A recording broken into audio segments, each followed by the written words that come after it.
திராவிட பேச்சக பார்வையாளர்களுக்கு வணக்கம். நம்மோடு பல்வேறு கருத்துக்களை பகிர்ந்துக்கிறதுக்காக திராவிட முன்னேற்ற கழகத்திலிருந்து தேர்தல் பணிக்குழு செயலாளர் அண்ணன் புகழேந்தி அவர்கள் இணைந்திருக்காங்க. அண்ணா வணக்கம்ண்ணா. அனைவருக்கும் வணக்கம். கேளுங்கம்மா. சரிங்கண்ணா. நான் நேற்று தேசிய ஜனநாயக கூட்டணி சார்பாக மதுரையில இருந்து ஒரு மீட்டிங் தேர்தல் பிரச்சார கூட்டம் நடந்தது. அந்த கூட்டத்துல தந்தை பெரியாரோட அந்த படத்தை எடுத்து சொல்லிட்டாங்க. தந்தை பெரியார் படமும் அறிஞர் அண்ணாவோட படத்தையும் எடுக்க சொல்லிட்டாங்க. அவங்க எடுக்க சொன்னது கூட விஷயம் இல்ல. அப்ப எடுக்க சொல்லும்போது பியூஷ் கோயல் எடுக்க சொல்லியிருக்காரு. எடுக்க சொல்லும் போது அதிமுகவோட முன்னாள் அமைச்சர் வீரமணி போன்றவங்க இருந்திருக்காங்க. அதுக்கு மறுப்பு தெரிவிக்காம இருந்திருக்காங்க. எடப்பாடி பழனிசாமி இது வரைக்கும் மறுப்பு தெரிவிக்கும். இது குறித்து உங்களுடைய அதிமுக என்பது அமித்ஷா திமுகவாக மாறிடுச்சுன்னு நம்ம சொன்னது எவ்வளவு உண்மையா இருக்கு, அது முதல்ல புரிஞ்சுது.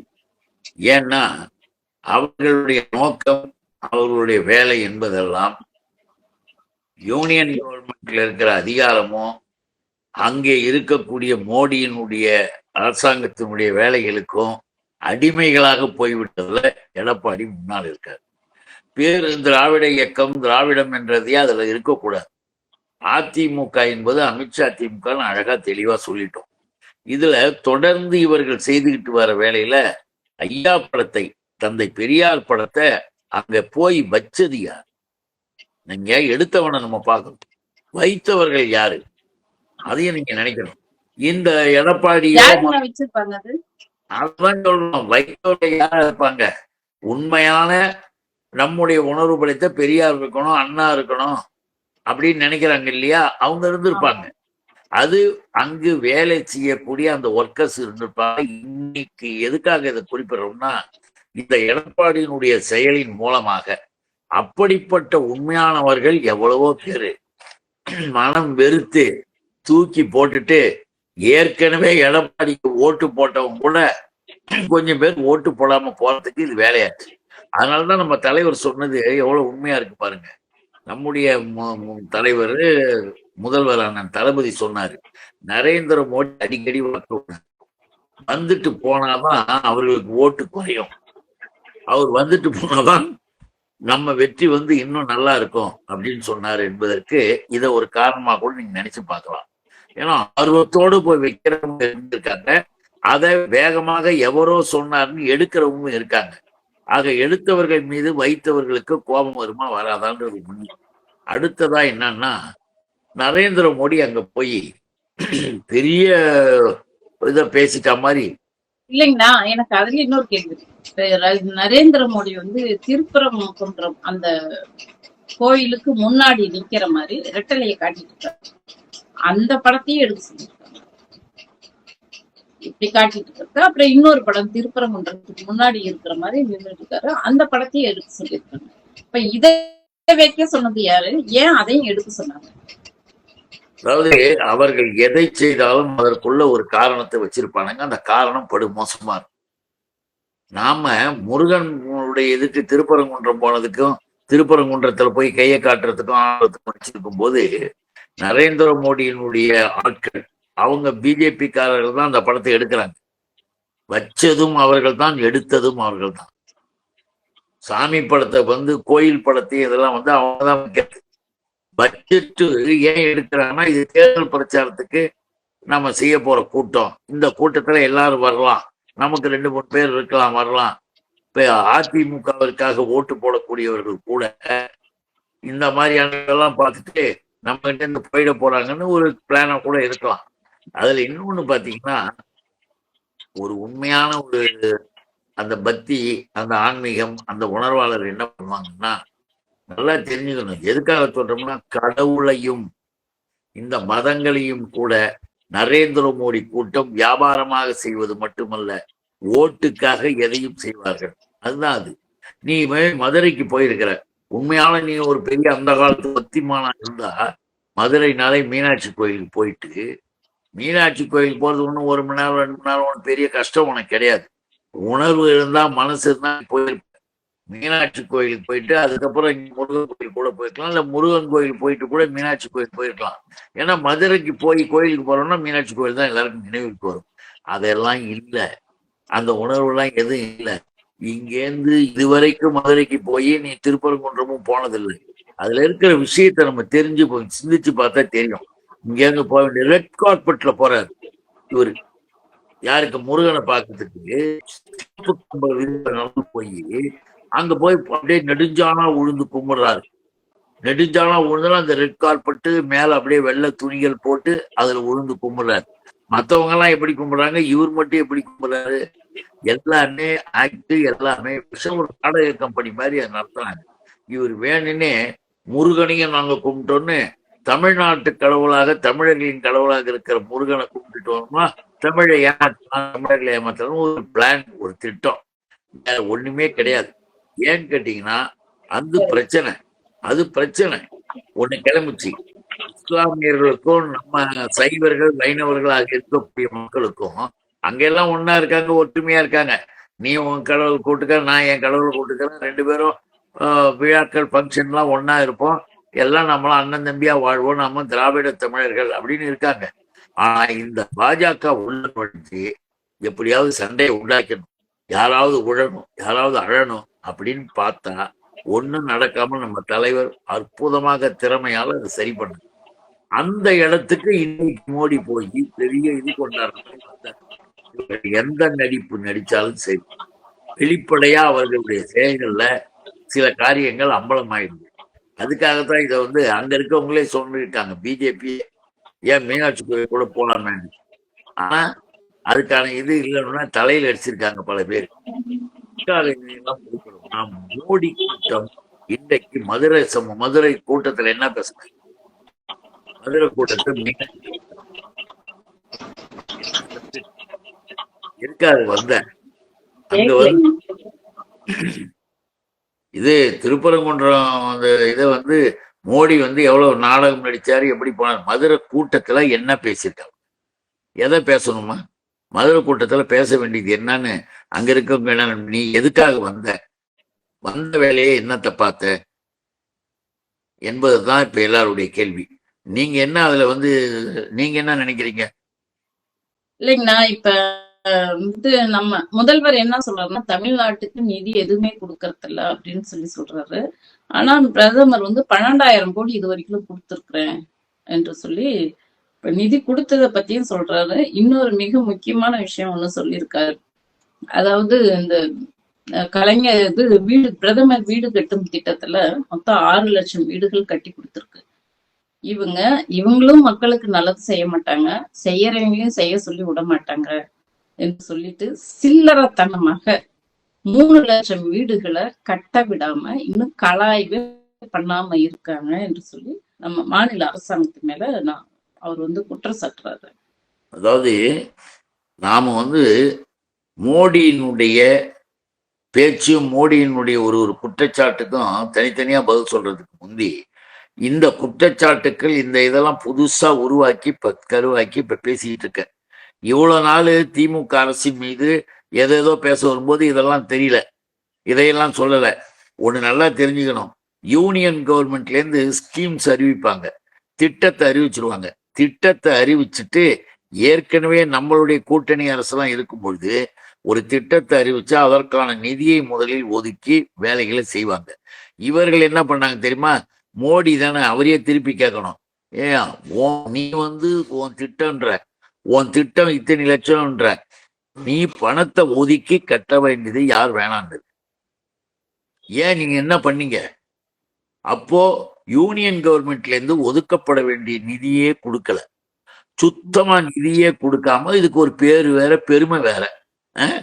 இவ்வளவு வீடுகள்ன்றதே 40% மேல ஸ்டேட் கவர்மெண்ட் கொடுக்கணும்னு நீ ஏன் சொன்ன? ஏற்கனவே ஸ்டேட் கவர்மெண்ட்டுக்கு தமிழ்நாடு அரசாங்கத்துக்கு நிதி எல்லாம் தராம நிறுத்தியிருக்க. ஜிஎஸ்டியில எவ்வளவு பேலன்ஸ் வச்சிருக்க? அவர்தான் 12,000 கோடி கொடுத்திருக்கிறேன்னு சொல்றாரு. அது எப்படின்னு சொல்றேன், ஜிஎஸ்டியில வச்ச பேலன்ஸ் என்ன இருக்கு? அடுத்து வந்து நீங்க ஒண்ணுத்துலயும் வந்து நம்முடைய ஸ்டேட்டுக்கு இப்ப கல்வி நிதிக்கு வர வேண்டிய 2,500 கோடி என்னாச்சு?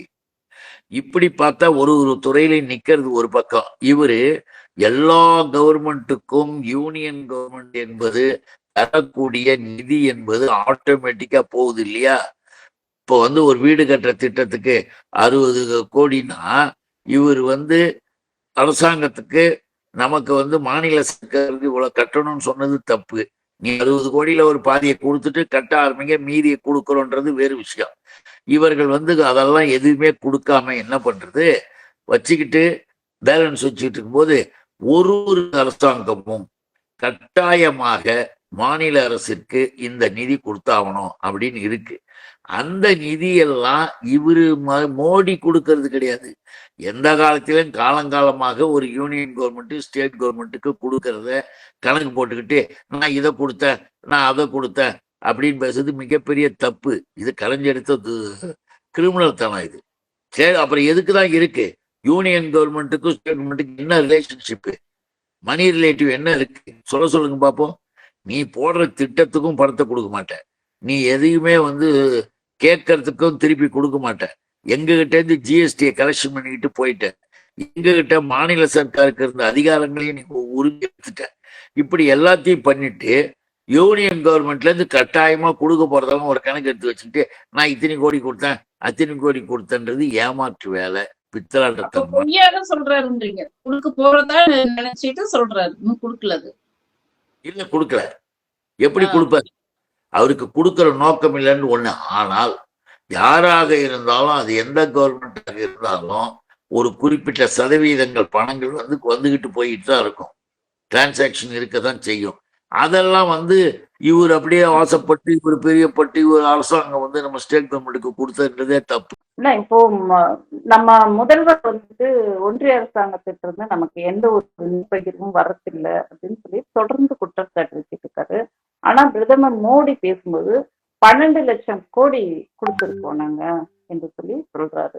அது மட்டும் இல்ல, இந்த பிரதமர் வீடு கட்டும் திட்டத்தின் மூலமாக 6 லட்சம் வீடுகள் கட்டி கொடுத்திருக்கோம் என்று சொல்லிட்டு இந்த மாநில அரசாங்கத்தோட சில்லறை புத்தி அப்படின்னு சொல்லிட்டு மாநில அரசாங்கத்தை சொல்லிட்டு என்ன சொல்றாருன்னா 3 லட்சம் வீடுகளுக்கு போய் இன்னும் கடாய்வு செய்து அது பார்வையிடாம கூட இருக்காங்க இந்த மாநில அரசாங்கம். இவங்களும் ஏழைகளுக்கு எதுவும் செய்ய மாட்டாங்க, செய்யறவங்களையும் செய்ய சொல்லி விட மாட்டாங்க அப்படி குற்றச்சாட்டு சொல்றாரு. அது குறித்து மோடியினுடைய குற்றச்சாட்டு அப்படின்னும் பொழுது நம்ம என்ன சொல்றதுன்னே ஒன்றும் புரியல. வேற ஒன்றும் இல்லை, ஏழைகளுக்கு ஒன்றும் செய்ய மாட்டாங்களாம், செய்யறவங்களையும் தடுத்துருவாங்கன்ற மாதிரி ஒரு சொல்றாருன்னா ஒரு அடிப்படையில் புரிஞ்சுக்கணும். மகளிருக்கான உரிமை தொகை திட்டத்தை நிறுத்துறதுக்கான பிளான் பண்ணி ஆட்களை கிளறி விட்டுட்டு உச்ச நீதிமன்றம் போனதை தெரிஞ்ச உடனே அடுத்த நிமிடம் முகத்துல அரைஞ்சா மாதிரி புத்திசாலித்தனமாக அதை நம்முடைய தலைவர் என்ன பண்ணாங்க, 5000 ருபீஸ்ன்னு இப்ப தேர்தல் அறிவிப்புக்கு முன்னாடியே பணம் கொடுக்கணும்னு மக்கள் ஏழை எளிய தாய்மார்களுக்கு 3000 ரூபாயும் கோடைக்கால இது நிதின்னு சொல்லிட்டு 2000 சேர்த்து 5000 ருபீஸ் கொடுத்த உடனே பிளாட் ஆயிட்டாங்க. அந்த மாதிரி ஒரு அடியை கொடுத்தாரு. ஏழை மக்களுக்கு கொடுக்கறத நிறுத்துறதுக்கு ஏற்பாடு பண்ணது மோடி. ஆனா அந்த மோடி நம்ம மேல சொல்றது வேடிக்கை. அதுக்காக நம்ம சொல்ல வந்தோம். எடுத்துக்கலாங்களா? இப்ப நம்ம அரசு மாநில அரசாங்க திட்டம்ன்றதுனால அவங்க நிறுத்த முயற்சி பண்ணாங்க, நம்ம அரசு முதல்வர் கொடுத்துட்டாரு, அந்த சதியும் முறியடிச்சாரு எடுத்துக்கப்போ. அப்போ பிரதமர் ஒன்றிய அரசாங்கம் திட்டம் என்பதனால மாநில அரசாங்கம் அது தடுக்கிறதுக்கு முயற்சி செய்து அப்படின்ற மாதிரி கேள்வி கேட்கிறாங்க. அவரு அதான் சொல்றாங்க, அதிகாரம் எங்கே குவிந்து இருக்கிறதோ அந்த அதிகார பீடம் அதிகாரமே இல்லாமல் தவித்து கொண்டு இருக்கிற அரசாங்கத்தை பார்த்து பேசுறது என்பது கேலி பேசுற மாதிரி இருக்கு. ஏன்னு கேட்டீங்கன்னா 60% ஒரு அரசாங்கத்தினுடைய யூனியன் கவர்மெண்ட் நீ டோட்டலா செஞ்சு இதுக்கு முந்தி இருந்த அரசாங்கம் மாதிரி இருக்கலாம். ஆனா நீங்க என்ன பண்ற, அந்த ஸ்டேட் கவர்மெண்ட் 45% போடணுமா, ஆனா ஸ்டேட் கவர்மெண்ட்டுக்கு கொடுக்க வேண்டிய நிதியும் கொடுக்க மாட்டீங்களாம். நீங்க ஒட்டு மொத்தமா ஏதோ ஒரு கணக்கை வச்சுக்கிட்டு 12 லட்சம் கொடுத்தேன், 10 வருஷத்துல 20 லட்சம் கொடுத்தேன், இந்த கதையெல்லாம் வேணாம். நேற்றைக்கு நீங்கள் கொடுக்காததை நாங்க பட்டியல் போட்டு காட்டுறாரு. அதை ஏன் கொடுக்கலன்னு கேட்டா நான் அதுக்கு கொடுத்தேன் இது கொடுத்தேன், இந்த கதையெல்லாம் வேணாம். நீங்க உங்களுடைய சட்டம் அரசாங்கம் போடக்கூடிய திட்டத்துல எல்லாத்தையுமே நிறுத்திக்கிட்டு வெறும் பேரை மட்டும் திட்டத்தை அறிவிக்க வேண்டியது.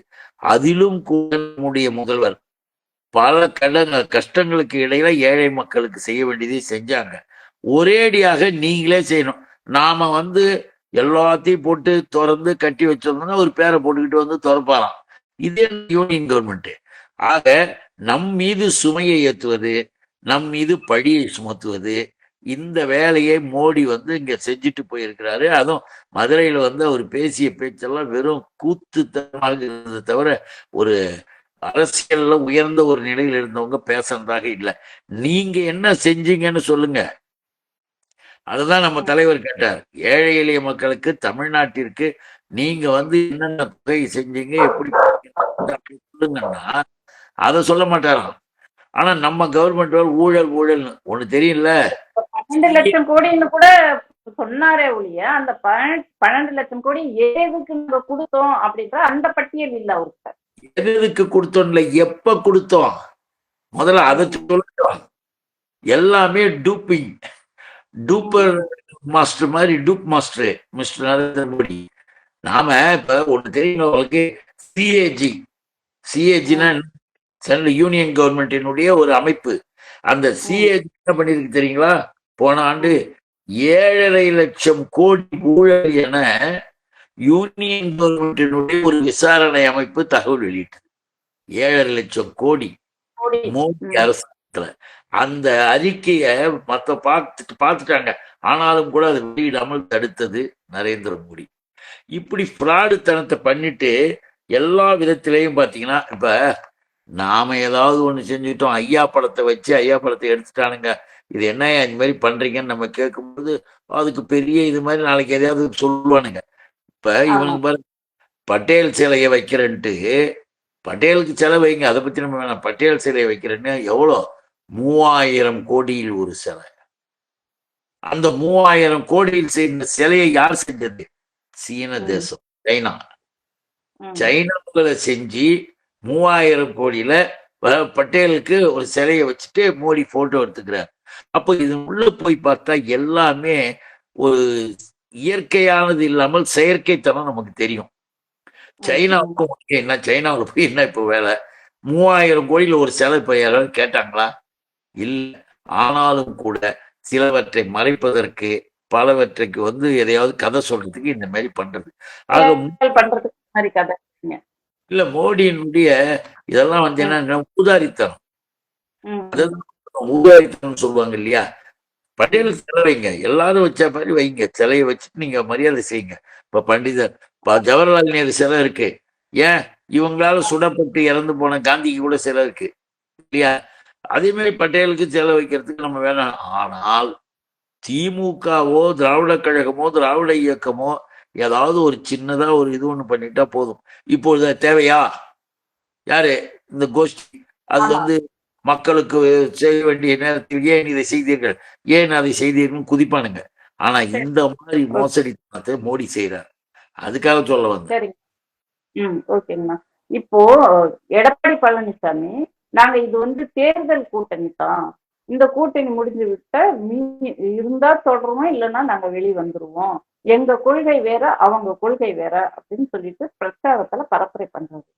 இப்ப நான் என்ன கேக்குறேன்னா, ஒரு கூட்டணி மேடையிலேயே பெரியார் படத்தையோ அண்ணா படத்தையோ வைக்க மறுக்கிறீங்க. நாளைக்கு இவங்க ஒரு தேர்தல் திராவிட இயக்க கொள்கை திட்டங்களை இவங்க எக்ஸிக்யூட் பண்ணும்போது அவங்க எப்படி அதுக்கான நிதியை கொடுப்பாங்க, எப்படி அதுக்கு ஒத்துழைச்சு போவாங்க? இவங்க கூட்டணியில் ஆட்சியில இருந்துட்டு இது சாத்தியமாகுமா? இவர் தேர்தலுக்கான கூட்டணி தான், நாங்க விருப்பம் இருந்தா இருப்போம், விருப்பம் இல்லைன்னா வெளியே வந்துருவோம்னு சொல்றது எப்படி நடக்குங்களா? இப்ப கூட்டணி என்பது முறையாக கூட்டணி என்பது நம்முடைய தலைவர் தலைமையில கூட்டணி இருக்கு. எல்லா தலைவர்களும் மத சார்பற்ற நிலையிலும் மத நல்லிணக்கத்தையும் எனக்கூடியவர்களாக, மத சக்தியாக வெறித்தனம் இருக்கிற பிஜேபி எதிர்க்கக்கூடியவர்கள் எல்லாம் ஒண்ணு சேர்றாங்க. அது கொள்கை கூட்டணி. அந்த கொள்கை கூட்டணி ஒரு பக்கம் மக்களுக்காக. இது என்னன்னா, இப்ப எடப்பாடி என்னன்னு கேட்டா, கொள்கை கூட்டணி அதெல்லாம் எங்களுக்கு கிடையாது, ஓட்டு வாங்கி நாங்க ஜெயிக்க போறோம், அவன் ஓட்டை நான் வாங்கணும், ஏன் ஓட்டை வாங்குவான், இதுக்காக தான் நாங்களாம் சேர்ந்துருக்கோம், இல்லாட்டி போயிடுவோம். ஏன் அந்த பயம் வந்தது தெரியுமா? ஏன் முதல்ல சொல்லல? ஐயாவுடைய படத்தை எடுத்து விட்டார்கள், அண்ணாவுடைய படத்தை நீக்குகிறார்கள், அங்க கொண்டு போய் வேற படத்தெல்லாம் வைக்கிறாங்க. அப்படி வைக்கிறத வந்து 4 பேர் நம்ம இயக்கத்துல கேட்டு மக்கள், தமிழ்நாட்டு மக்கள் சுத்தமா நம்மள உற்ற போறாங்கன்ட்டு நீங்க கவலைப்படாதீங்க, இந்த தேர்தலுக்காக தான் இருக்கிறேன், தேர்தல் முடிஞ்சோன்னு நான் வந்துருவேன் இப்படின்னு ஒரு ஆள் சொல்றாங்கன்னா இது என்ன எதுல சேர்த்துக்கிறது? ம்.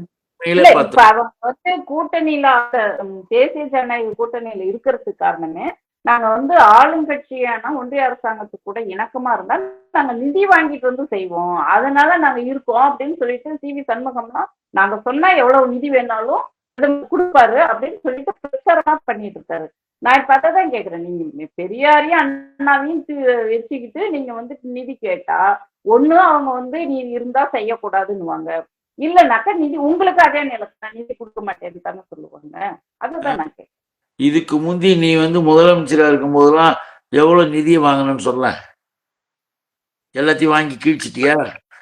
அப்பயும் ரொம்ப நெருக்கமா தானே கிடந்த, அடிமை வச்சிருந்தாங்க. இன்னைக்கு தமிழ்நாடு சர்க்கார் செய்யறதுல ஒரு சின்ன வேலையை கூட நீ செஞ்சது கிடையாது. அப்பயும் வந்து கேட்டா நிதி நெருக்கடி, அந்த நெருக்கடி, பணம் இல்லைன்னு சொல்லிட்டு இருந்த. அதே தானே எதிர்காலத்துல நீ செய்ய போற. இன்னைக்கு மக்களை ஏமாத்துறதுக்கு அவங்க ஒரு நாடகம் ஆடுறாங்க, நீ ஒரு நாடகம் ஆடுற.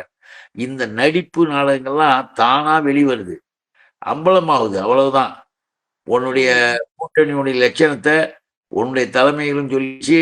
உன் வந்து இருக்கிறவங்க இப்ப இன்னொன்னு தெளிவா ஒண்ணு சொல்லணும், கூட்டணி பேசுறதுக்கு இங்க தமிழ்நாட்டு தேர்தல்ல அதிமுக தலைமைனா இங்கெல்லாம் வந்து பேசணும், அதிமுக வந்து பேசணும். பிஜேபி நீ இங்க வர்ற 4 பேர் அங்க வர வைக்கிறாங்க. அப்ப என்ன அர்த்தம்? இந்த கூட்டணிக்கு தலைமை யார்?